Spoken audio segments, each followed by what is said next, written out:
Tennessee wins, and Chaz Lanier absolutely dominated in his first ever NCAA tournament game. Tennessee on to the round of 32, a big win over Wofford, all that and more. We react to it here on a Friday Locked On Vols.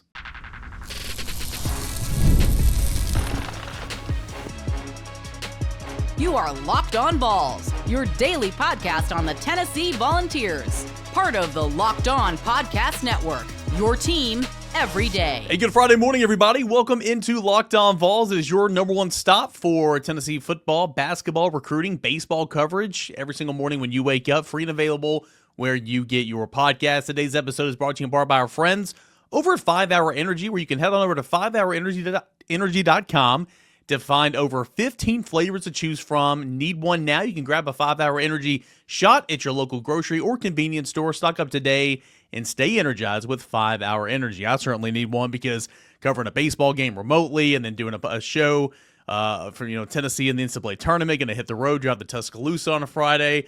So late night for me, but it's fun, right? I mean, this is the type of stuff why you want to be in this industry, because you're such a sports fan and you don't want to give up sports, right? You play sports, and you're a sports fan. You don't want to give it up. That's why a lot of people like me go into the industry and to cover and to watch and to be a part of moments and games like this, the NCAA tournament. So really, really looking forward to seeing what Tennessee does the rest of the weekend against UCLA. More on that here in a moment.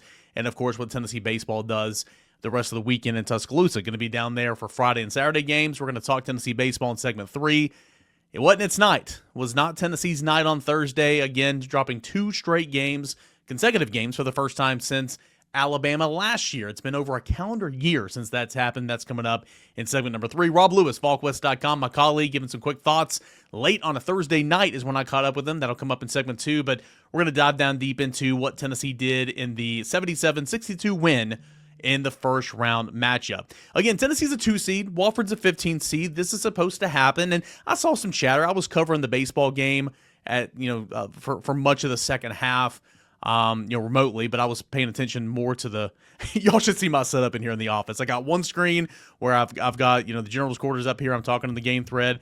I've got my other screen that's got the baseball game streaming. I've got my laptop here with stats and a story I'm working on. I got my TV over here with the basketball game and another laptop, or an iPad, I should say, with the live stats for the basketball game. And I had to set up for sure. But I saw some people complaining like this should have been a blowout. This should have been.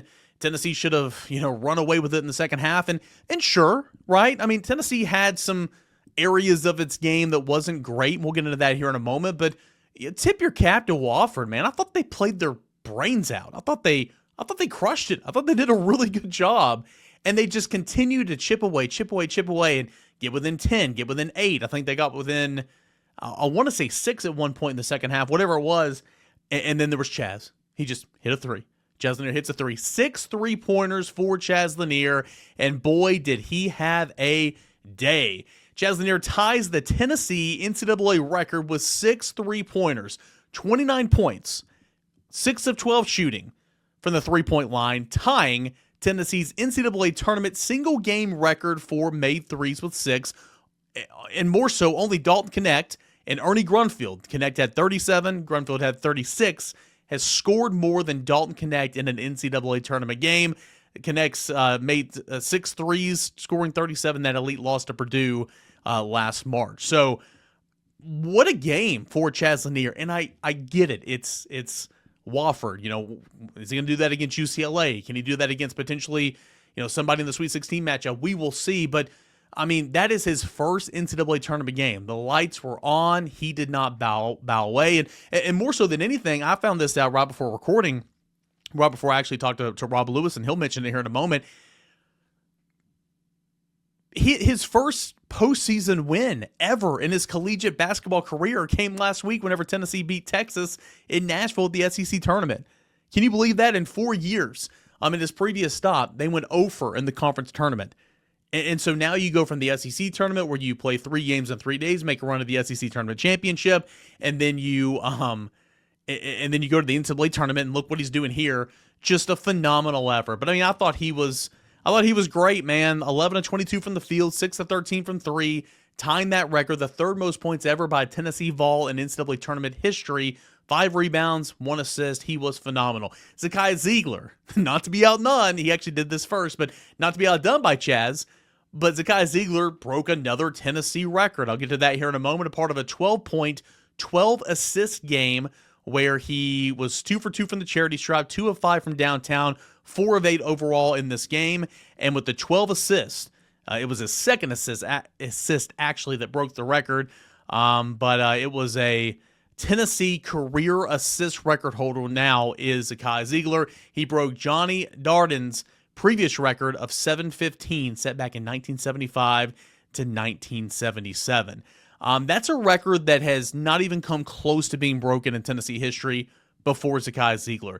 C.J. Watson, man, I remember that cat growing up. He had a nice NBA career as well. He had 577 assists from 2002 to 2006. Zeigler entering Thursday's game at 242 all-time assists this year. Broke the single-season assist record, 227 that was previously held by Rodney Woods. That was last weekend in a win over Texas in the SEC tournament. So we broke the single-season assist record last week, and the program assist record here today, his second of 12 assists, broke that record that stood since 75 to 77, man. What a game. What a career for Zakai Zeigler. It's not over yet. It was his 135th career game, 218 assists on the Tennessee's Elite 8 season a year ago, 161 assists as a sophomore, 93 as a true freshman in 2021 to 2022. So Zakai Zeigler obviously made some history, Tennessee history, and he played a really, really good game. Thought Jamon Mashack was great. Typical Jamon Mashack fashion, 9 points, led the team with 7 boards, 3 of 8 from the field, 7 points from Felix Okpara, 7 points from Jordan Gainey. Jordan Gainey, 2 of 5 from the field, 3 of 4 from the charity stripe. Okpara, 7 points, 3 of 5 from the field, only 5 rebounds. And that's in this game, the lack of rebounding.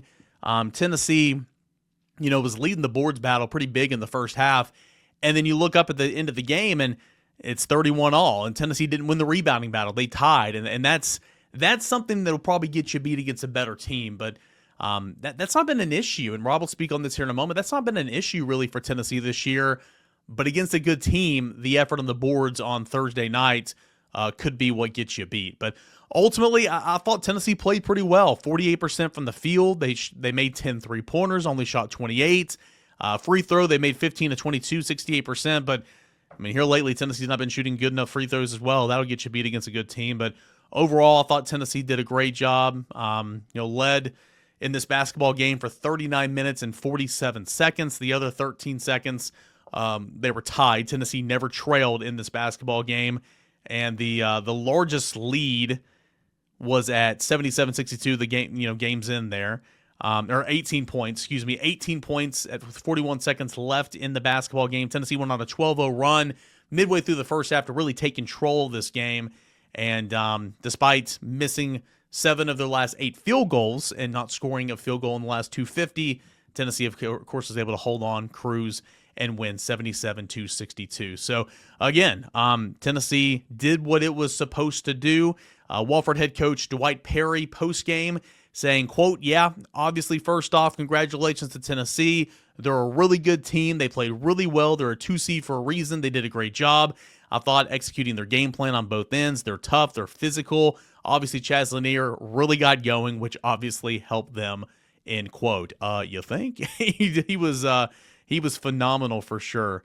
As Tennessee improves to 6-1 in first-round games of the NCAA Tournament under Rick Barnes' program record run of 7 straight NCAA Tournament bids under Rick Barnes. So that's what Wofford head coach Dwight Perry had to say. A couple more quotes here before we get to Rob Lewis. Zakai Zeigler asked about breaking the all-time assist record and having 12 tonight. He said, quote, it was a big blessing. We knew that was going to be there. We watched a lot of film. I got to give a lot of credit to the coaches and teammates. Just seeing an open guy, not trying to force it too much, breaking the record that was 50 years old is really big blessing, and it means a lot to me. Those 2 guys met after the game, by the way, which is really cool. Tennessee, or somebody, forgot who it was, put a video out there on X of them dabbing it up and hugging. So that was a really, really neat moment between the man who held the record for 50 years and the young man who just broke that record. Really, really cool. Chaz Lanier asked about the first NCAA tournament game not having jitters. how much he was looking forward to it, having success on the stage. He said, quote, "Yeah, these are the moments you dream of. I want to give the word to God for putting me in this position and my teammates for going out there and getting it done today. Wofford is a very well-coached team. They were resilient for a full 40 minutes. I'm just excited and super happy for the next round," end quote. Again, you look at the score, 77-62, you might think, oh man, Tennessee didn't run away with this one. No, it didn't really, but the game was never in doubt, and I credit again Wofford for keeping it that way and playing a really good basketball team. Again, they are a three-point shooting team. They made 11 three-point shots tonight. Tennessee's perimeter defense was not fantastic, but really Wofford lives and dies on the three ball. As we spoke with Jim Noble about yesterday leading into this game. But overall, really, really solid game, and Tennessee will prepare and move on to take on, again, at the time of this recording, UCLA is just absolutely crushing Utah State. Let's see if that game's gone final.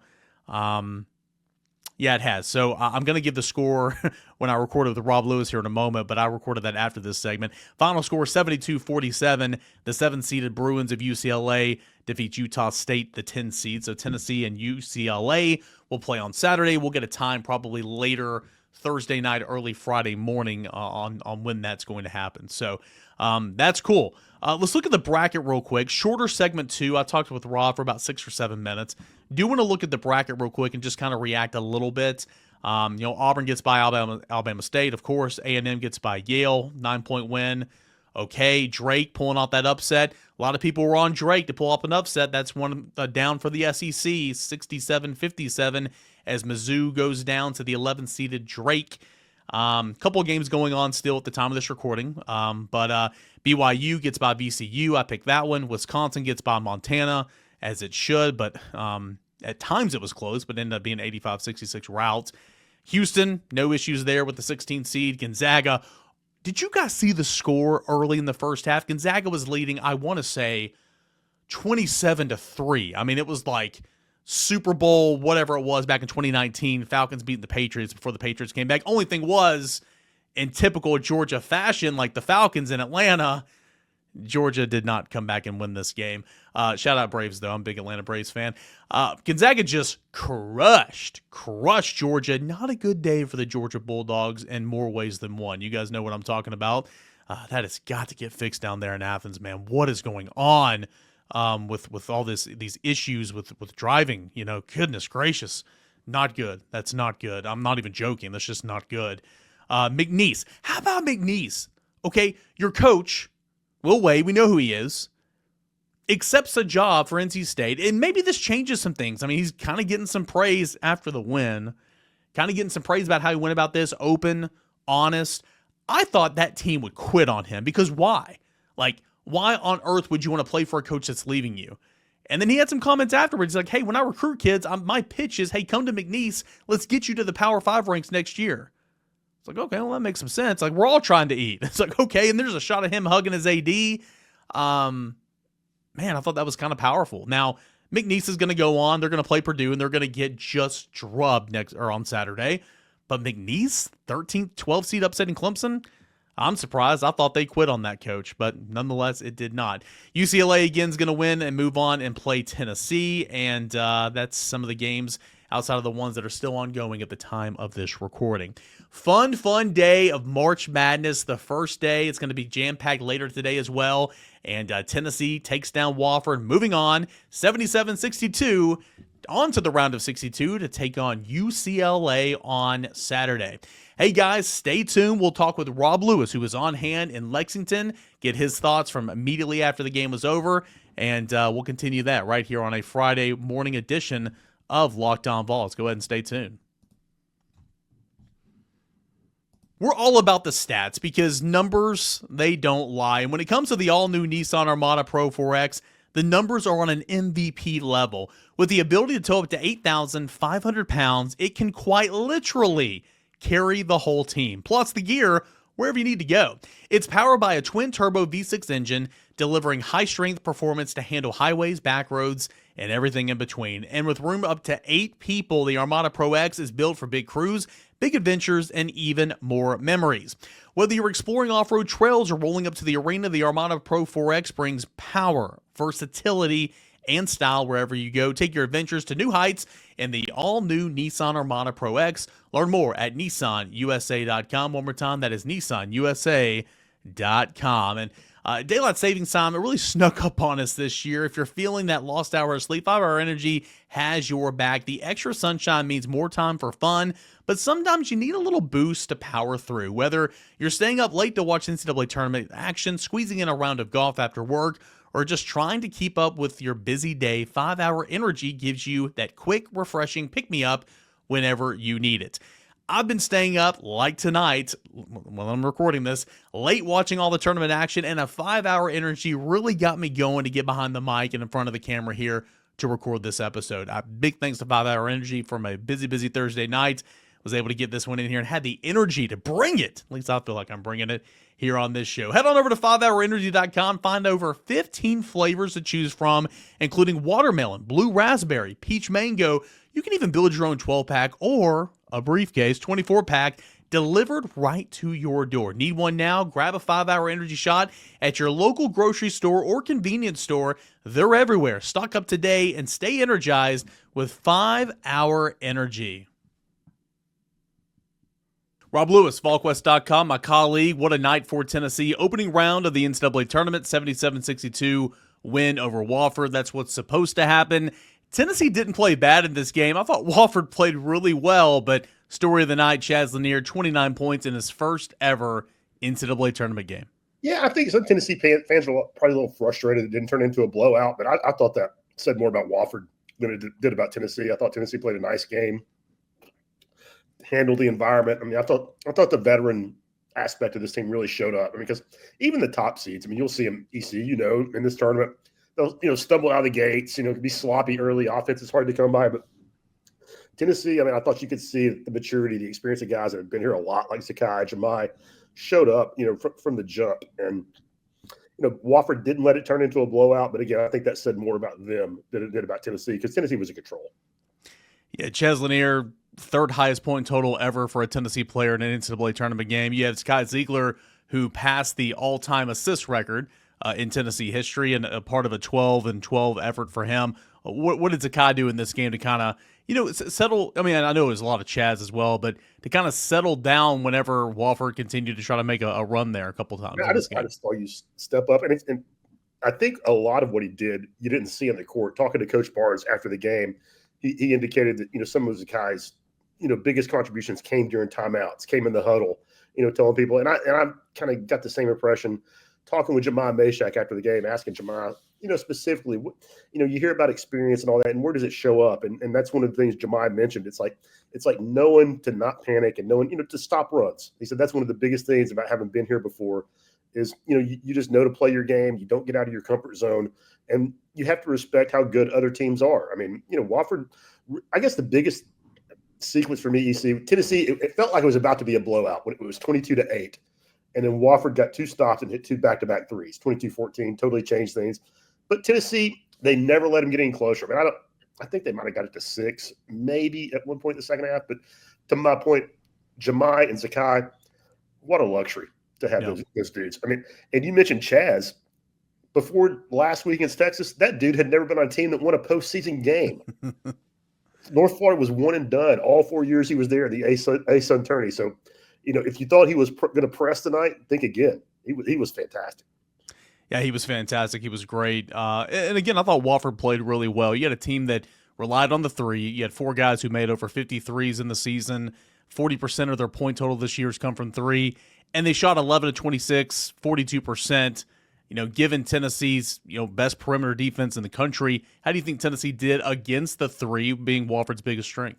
Well, I mean, not great when you rattle off those numbers, but I also, wonder, what they were given, what they were kind of taken away to allow that. I mean, I didn't think Tennessee was great on the perimeter, but again, I'm not anxious to really discredit Wofford very much. I mean, I thought those dudes were gritty, and I know, Coach Barnes is always really respectful of opponents and stuff, but he wasn't. It wasn't lip service tonight. Tennessee staff was impressed with Wofford, with how tough they were, with how they, just the grit they showed. Let's poke holes in the loss here, and I heard you say this. It's easy. We wouldn't be doing a service to Tennessee fans if we didn't poke holes to it. Oh, they know who they are. post play, and and also Tennessee was kind of dominating the boards in the first half, and then you look up and at the end of the game, I think each team had the same 31 rebounds apiece. What does Tennessee need to do to kind of rectify that a little bit in order to move on? It's kind of it's a little baffling. You see, I mean, the post scoring, the post offense. I mean, that's an issue, and it's going to be. I mean, Tennessee's not suddenly going to be able to dump it down in there and have a guy that's going to score 25.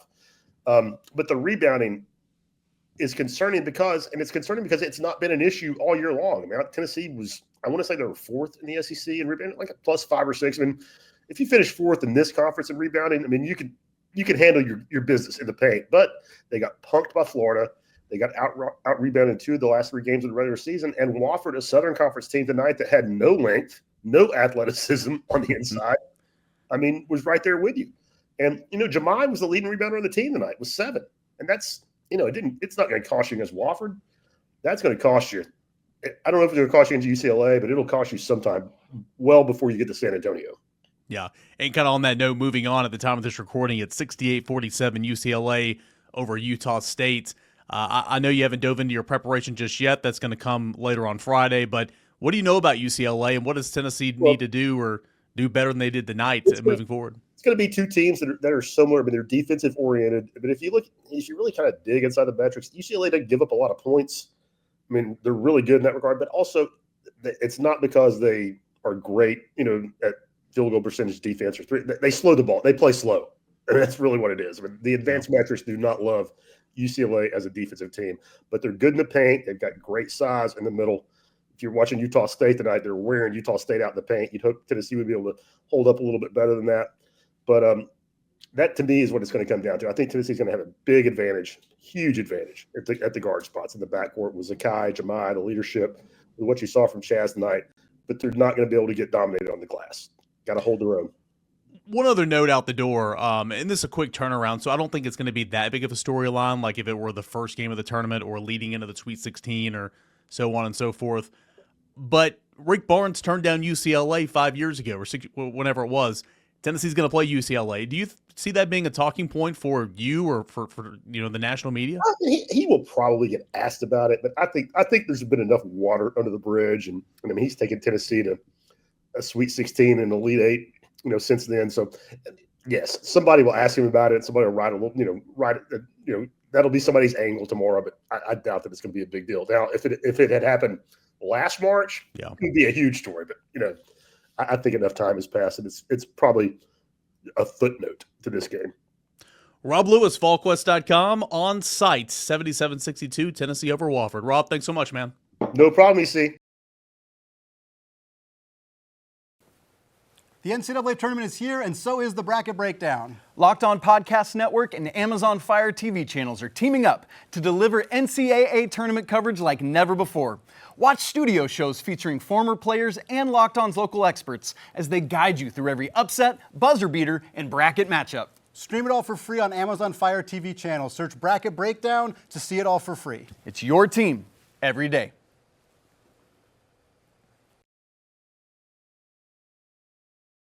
Okay, so that was the fun part of the show, right? Tennessee basketball wins, NCAA moving on, round of 32, taking on UCLA. You win that one, you're back to the Sweet 16, the whole song and dance. That's fun. We talked to Rob Lewis, great insight. He was down there covering that game, up there covering that game in Lexington. Now let's shift gears here, back, 5-6 minutes of the show, 6-7 minutes of the show. I want to talk about Tennessee baseball. And don't turn this off, okay? I know a lot of you guys aren't checked into baseball yet or might not follow Tennessee baseball. Maybe you're new to following Tennessee baseball because they won the national championship last year and you're saying you lost to ETSU. What's going on? I mean, we kind of talked about that, or at least I did on the Porch podcast, and that's midweek baseball. That kind of happens. But Tennessee goes on the road and drops a game to Alabama. First back-to-back losses for Tennessee since, ironically, losing back-to-back at Alabama last year, March 16th through 17th, 2024. That was the only time all year long Tennessee lost back-to-back games. The only series loss Tennessee had on its way to a national championship.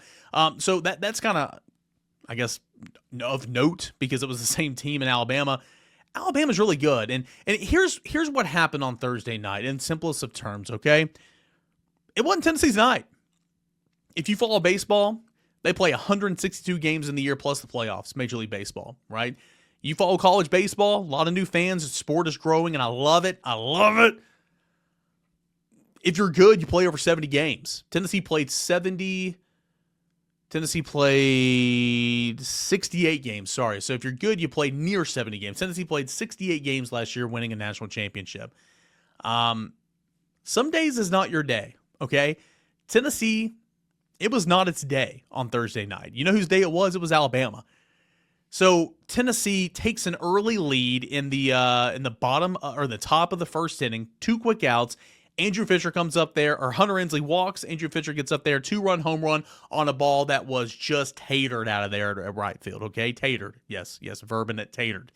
Just torched, just smoked, hit on a rope, 475 feet at 175, woo, that would have been laser, at 107 miles per hour exit velocity. Just crushed it. Tennessee jumps up, grabs a 2-0 lead, feeling good.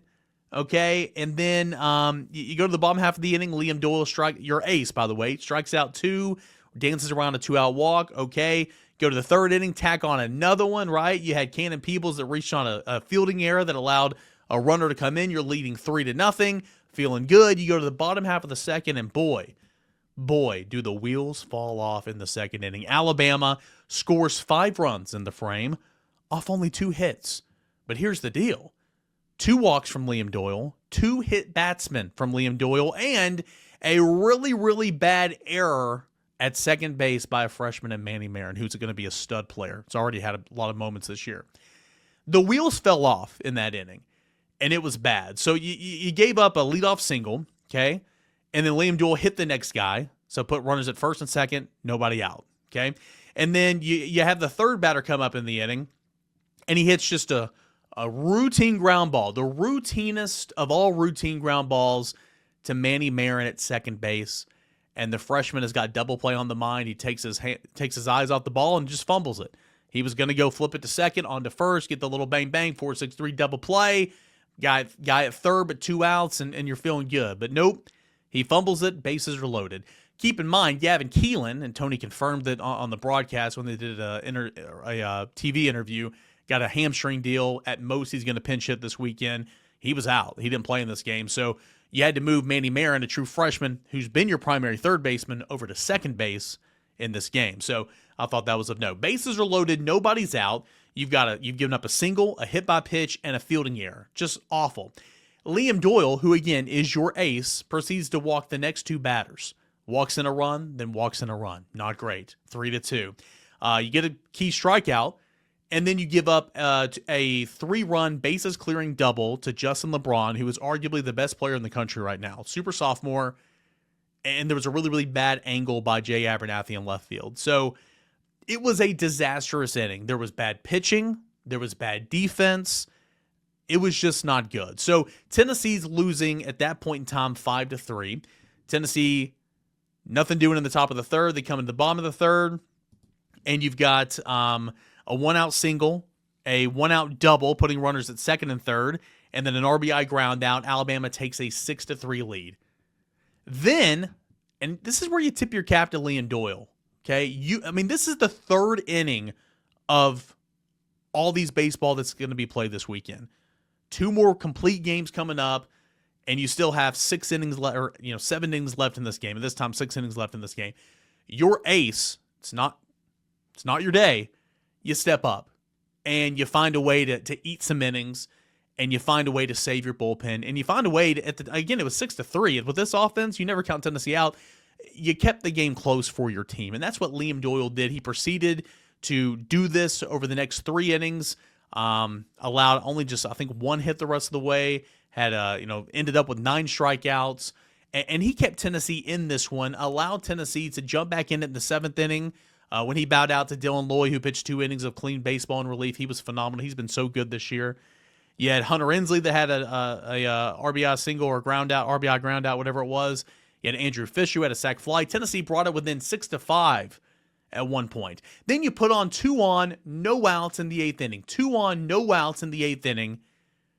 You're doubled up on a line drive to short, throw back to first, doubling up a freshman in Manny Marin that just really had a bad game. Okay, that's 2 outs. So you blow a 2-on no-out situation in the 8th, and then you get a was it a leadoff or was it a it was a 1-out base runner with Jay Abernathy in the 9th inning.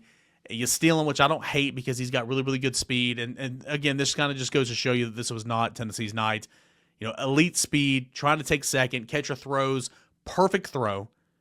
Second baseman catches it, doesn't even have to move the glove and just tags Jay Abernathy out and holds on to the ball because he really, the ball led him into the slide. Just great play, elite throw, elite catch against elite speed. And you also had Alabama that robbed Reese Chapman of a home run, robbed Dalton Bargo of a single in the outfield with just incredible catches. It was Alabama's night. In Tennessee in this one, it just wasn't Tennessee's game. Tennessee was, 4 for 19 with runners on, 2 for 8 with runners in scoring position, which isn't horrible. With 2 outs, so only 1 for 11. Tennessee stranded 7 runners in this game. Just wasn't your night. And sure, there's some questions. There's some, like, Tennessee's not been hitting as late. Levi Clark is struggling after such a hot start to the season. Dean Curley's struggling a little bit in the leadoff spot.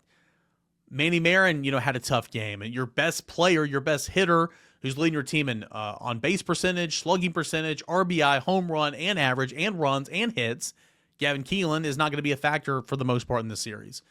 So Tennessee's got to buckle up. Tennessee's got to battle back. Tennessee is too talented to kind of throw in the towel here in this series because things didn't go your way on a Thursday night. But this is why I love baseball, okay?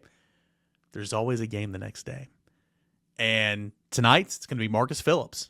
What did Marcus Phillips do his last time out? Oh, he shut out the Florida Gators, previously 7th-ranked team in the country. Career-high 7 innings pitch, 8 strikeouts, 1 walk, 6 hits, no runs. He was phenomenal.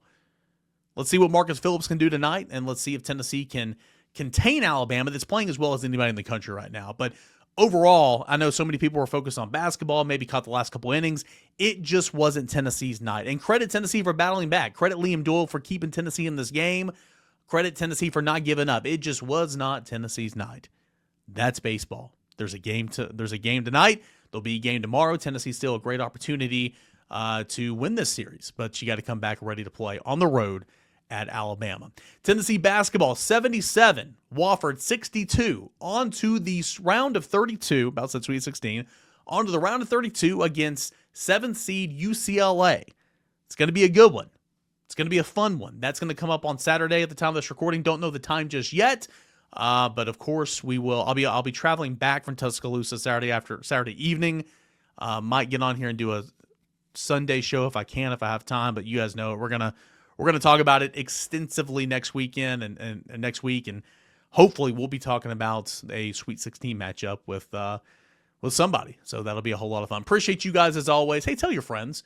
Tell that Tennessee fan in your life, the Tennessee person in your life, that this is the show for them. Weekday mornings when you get up, I'm trying to load as much content over the weekends on the YouTube channel as well, like cutting up individual interviews. I've been posting reels on social media. Hope you guys are enjoying that. But tell your friends who are Tennessee fans that this is the show for them. Let's continue to get this in front of more and more Tennessee fans. Let's grow this show. Already over 15,000 subscribers on YouTube. Can't thank you every day is enough for that. Download us wherever you listen to your podcast. Enjoy your weekend, guys. It is one of the best weekends of the sports calendar. Enjoy it. Tennessee has already won on Thursday night. We'll be back at it on Saturday against UCLA. Can't wait to see that one. Can't wait to talk about, hopefully, a Sweet 16 matchup to come. This is Locked On Vols.